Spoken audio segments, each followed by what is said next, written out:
বিসমিল্লাহির রহমানির রহিম। আসসালামু আলাইকুম। হাদিসের নামে মুসলমানদেরকে যে ভুল পথ দেখিয়ে দেওয়া হচ্ছে, তার বড় প্রমাণ হিসাবে বিদায় হজের ভাষণকে উপস্থাপন করা হয়। হাদিসের সবচেয়ে বড় আয়োজন হচ্ছে বিদায় হজের ভাষণ।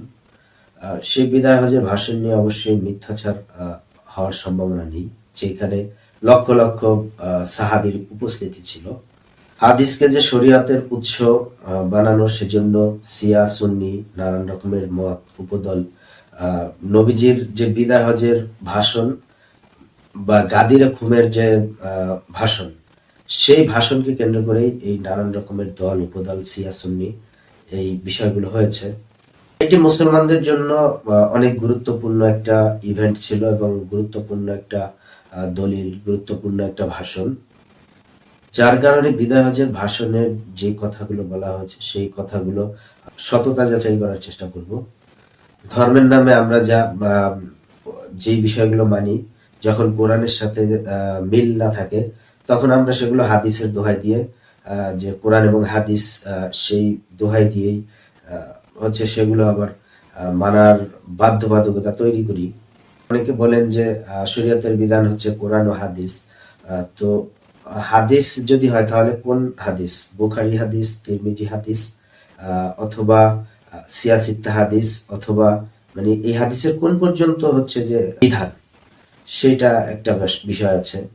তারপরে জয়ীফ, হাসান, নানান রকমের গ্রন্থ আছে, আবার আলাদা আলাদা প্রকাশনীর আছে। আমরা সবাই জানি বিদায় হজে মহানবী সাল্লাল্লাহু আলাইহি সাল্লাম বলেছেন, তোমাদের মাঝে দুটো জিনিস রেখে যাচ্ছি, একটি হচ্ছে যে আল্লাহর কিতাব, অন্যটি হচ্ছে আমার সুন্নাহ।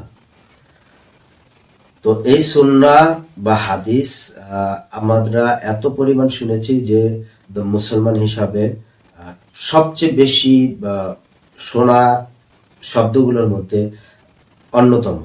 এখানে বিষয় হচ্ছে যে যে সবচেয়ে বেশি শোনা যে শব্দটা হাদিস, সেইটা সিয়াসিত্তার, যে প্রসিদ্ধ হাদিস গ্রন্থ সিয়াসিত্তা, সেই সিয়াসিত্তার কোনো হাদিস গ্রন্থে নাই।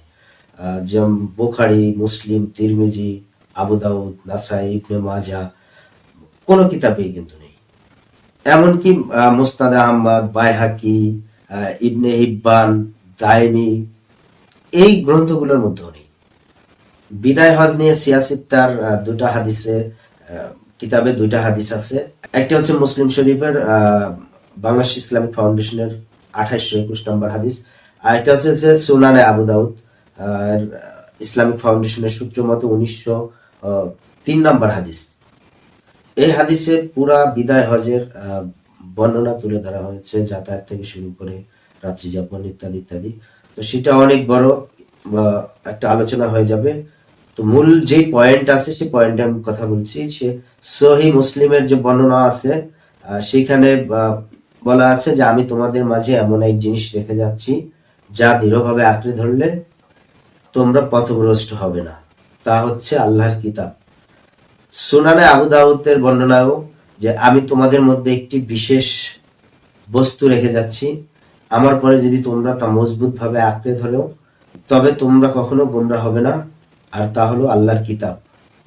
হাদিস মোতাবেক নবীজি যে জিনিসটাকে আঁকড়ে ধরতে বলেছেন সেটা হচ্ছে যে কিতাব, আল্লাহর কিতাব, যেটা সম্পূর্ণ পরিপূর্ণ একমাত্র আল্লাহর কিতাব। আবার এই বিখ্যাত হাদিস গ্রন্থগুলোর মধ্যে না থাকলেও যে অনেক অখ্যাত বা সংকলিত বা সম্পাদিত যেই হাদিস গ্রন্থ আছে কিছু সিয়াসিতার বাইরে এবং এই বিখ্যাত হাদিসগুলোর বাইরে, সেরকম একটা হাদিস মধ্যেও আছে এই শব্দ। যেমন মুস্তাদরাকে হাকিমের নামক একটা গ্রন্থ আছে, কিন্তু সেটা আবার বিদায় হজের মধ্যে না। আবার সেই বর্ণনায় এত গুরুত্বপূর্ণ ভাষণের শুধুমাত্র সেই বর্ণনাকারীর কাছে মাত্র 2 লাইনে মুখস্থ ছিল। আবার মালিকি মাযহাবের মধ্যেও এইরকম শব্দ থাকলেও সেই মালিকি মাযহাবের হাদিসটি মুরসাল হিসাবে গণ্য হয়েছে, অর্থাৎ পরিত্যাজ্য হিসাবে। আর মুরসাল হচ্ছে যে হাদিস বর্ণনা করেছেন সে নবীজির জীবদ্দশায় জন্ম নেননি, অর্থাৎ নবীজির জীবদ্দশায় যে ব্যক্তির জন্ম হয়নি সে যখন হাদিস বর্ণনা করেছে তখন সেই হাদিসগুলো মুরসাল হিসাবে বর্ণনা হয়েছে, পরিত্যাজ্য হিসাবে বর্ণনা হয়েছে। আবার তিনি কার কাছ থেকে এই হাদিস শুনেছেন তার নাম পরিচয় বলতে পারেনি এই হাদিসের সততা যাচাই। মিসকাত শরীফে হাদিসটি বর্ণনা করা হলো, মিসকাত শরীফে হাদিস বর্ণনা করা হয়েছে মূলত মুস্তাদরাকে হাকিম গ্রন্থ থেকে। আর মিসকাত শরীফ বা রিয়াদুস সালেহিন এই জাতীয় মূলত গ্রন্থগুলো হচ্ছে বিষয়ভিত্তিক বাছাইকৃত হচ্ছে যে সংগ্রহ। মূলধারার হাদিস গ্রন্থ অনুযায়ী যে জিনিসটি আঁকড়ে ধরতে বলেছেন সেটা হচ্ছে যে আল্লাহর কিতাব। এই কথাটা পৌঁছে দিতে নবীজি আদেশ করেছিলেন উপস্থিত সাহাবীর সবাইকে, কিন্তু এই কথাটাই আমাদের কাছে এসে পৌঁছায়নি। কেন পৌঁছায়নি? আমাদের দেশের প্রকাশিত ইসলামিক ফাউন্ডেশনের যে বিখ্যাত সহি মুসলিম, বুখারী, আবু দাউদ, এই যে হাদিস গ্রন্থগুলো, এই হাদিস গ্রন্থগুলো আমাদের যারা শাইখুল হাদিস আছেন, আমার মনে হয় যে তাদের কি চোখে পড়েনি অথবা পড়েছে সেটা তারাই জানেন। যে কোনো শাইখুল হাদিসকে জিজ্ঞেস করবেন যে বিদায় হচ্ছে যে কোরআন ও সুন্নাহ যে আঁকড়ে ধরতে বলা হয়েছে এটা সিয়াসিক তার কোন হাদিসে আছে। মুসলিম ও তিরমিজি শরীফে দুটো জিনিস রেখে যাচ্ছি এমন বর্ণনা দেওয়া আছে, কিন্তু এটা হচ্ছে বিদায় হজের ভাষণ নয়, এটা হচ্ছে গাদির খুন নামক একটা জায়গায় নবীজি সাল্লাল্লাহু আলাইহি ওয়াসাল্লাম বিদায় হজ থেকে ফেরার সময় মক্কা ও মদিনার মাঝামাঝি একটা অবস্থানে, এবং এখানে একটা গুরুত্বপূর্ণ ভাষণ দেন যে এইখান থেকে শিয়া সুন্নির ভেদ তৈরি হয়। এরপরে শিয়া পাক পাঞ্জাতন তরিকাপন্থী তৈরি হয় যারা ঈদুল গাদির নামক একটা দিন পালন করে।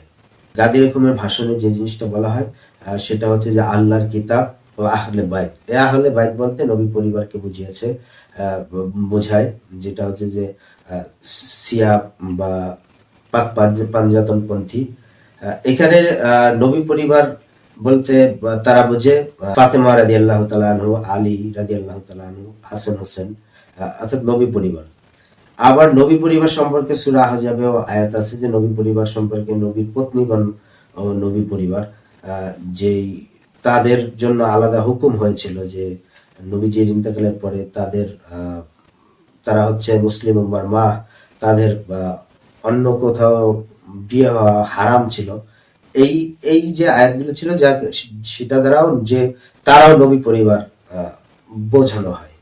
সূরা আহজাবের যে আহলে বাইত এর দ্বারা প্রধানত বোঝানো হয়েছে নবী পত্নী, তাদের প্রতি পবিত্র রাখার জন্য, পবিত্র থাকার জন্য, উম্মুল মুমিনিন হিসাবে থাকার জন্য, তাদের পরবর্তীতে নবীর অনুপস্থিতিতে বিবাহ হারাম। তো এই গাদির খুন থেকে শিয়া সুন্নি হচ্ছে যে ভাগ হয়ে যায়।